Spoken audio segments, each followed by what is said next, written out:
20/1/2024 ஆண்டு ஜனவரி 20ஆம் தேதி சனிக்கிழமை தை கிருத்திகை வருகிறது.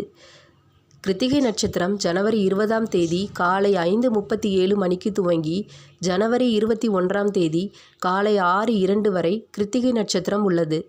பரணி நட்சத்திரம் ஜனவரி 19ஆம் தேதி காலை 7:28 மணிக்கே துவங்கிவிடுகிறது.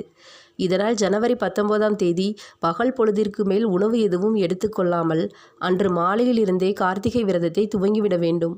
மறுநாள் கார்த்திகை நட்சத்திரத்தன்று முழு உபவாசம் இருந்து கார்த்திகை வழிபாட்டினை மாலை 6 மணிக்கு மேல்தான் செய்ய வேண்டும். கார்த்திகை நட்சத்திரத்தன்று முருகனுக்கு 6 வகையான பிரசாதங்கள் படைத்து 6 வகையான மலர்களால் 6 வகையான மந்திரங்களை சொல்லி வழிபட வேண்டும். இதற்கு சண்முக அர்ச்சனை என்று பெயர். கிருத்திகை நட்சத்திரத்தன்று விரதமிருந்து முருகனை வழிபட்டால் நிச்சயம் குழந்தை பாக்கியம் கிடைக்கும். செவ்வாய் தோஷம் விலகி திருமண தடை விலகும். சொத்துக்கள் தொடர்பான பிரச்சனைகள் தீரும்.